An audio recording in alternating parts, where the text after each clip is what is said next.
उत्पाद, reactant and product, reactant and product.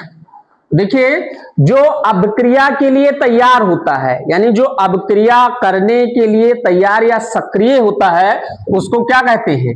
अभिकारक। ऐसे पदार्थ जो अभिक्रिया में भाग लेने के लिए तैयार होते हैं उसे अभिकारक कहते हैं, और ऐसे पदार्थ जो अभिक्रिया के फलस्वरूप बनते हैं उसे क्या कहा जाता है? उत्पाद। जैसे कंसीडर करिए कि मान लीजिए एक अभिक्रिया है ए और बी, और ये दोनों आपस में मिल गए तो बन गया सी और डी। इसका मतलब कि इस सी और डी को बनाने के लिए ए और बी आपस में क्रिया कर रहे हैं, तो ए और बी आपस में क्रिया कर रहे हैं, तो इसका मतलब ये हो गया क्या? अभिकारक। और बना क्या? सी और डी। इसका मतलब ये क्या हो गया? उत्पाद। अब हम एक एग्जांपल लेंगे, जैसे देखिए कि कार्बन है, कार्बन को किससे लिखते हैं? सी से, और ऑक्सीजन के साथ ये रिएक्शन कर लिया तो क्या बन जाएगा? Carbon dioxide. तो यहां कार्बन और ऑक्सीजन क्या है? दोनों आपस में अभिक्रिया किए हैं, तब जाके क्या बना है? Carbon dioxide. इसलिए कार्बन और ऑक्सीजन क्या हो जाएंगे? अभिकारक, और कार्बन डाइऑक्साइड क्या हो जाएगा? उत्पाद।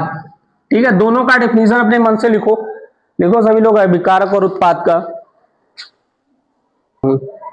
देखो, रासायनिक अभिक्रिया क्या है? जब भी दो या दो से अधिक परमाणु, अणु या यौगिक आपस में मिल करके पुनर्व्यवस्थित होकर के नए उत्पाद का निर्माण करते हैं, तो इस प्रकार की अभिक्रिया को रासायनिक अभिक्रिया कहा जाता है। मतलब क्या?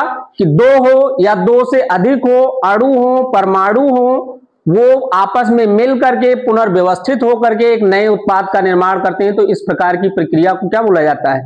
रासायनिक अभिक्रिया। जैसे मान लीजिए आपके पास एक H2 अणु है और एक O2 अणु है, दोनों अणु है, दोनों आपस में क्या हो गए? दोनों आपस में मिल जाएंगे, तो मिलने के फलस्वरूप क्या बनेगा? H2O।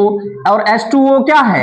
ना तो H2 है ना तो O2 है, मतलब ना तो हाइड्रोजन गैस है ना ही ऑक्सीजन गैस है, दोनों मिल करके क्या बना रहे हैं? जल का निर्माण करते हैं। तो जल देखिए कौन से स्टेट में है? लिक्विड में, द्रव अवस्था में। ऑक्सीजन कौन से स्टेट में है? गैस में। और हाइड्रोजन कौन से स्टेट में है? गैस में। तो इसका मतलब दो या दो से अधिक पदार्थ, परमाणु, अणु, यौगिक आपस में मिल करके पुनर्व्यवस्थित होकर के एक नए पदार्थ का निर्माण करते हैं, तो उसे क्या बोला जाता है? रासायनिक अभिक्रिया कहते हैं। रासायनिक समीकरण क्या है? किसी भी रासायनिक अभिक्रिया को प्रदर्शित करने वाले यौगिक, परमाणु, अणु को सूत्रों या संकेतों के माध्यम से व्यक्त करना क्या कहलाता है? रासायनिक समीकरण। मतलब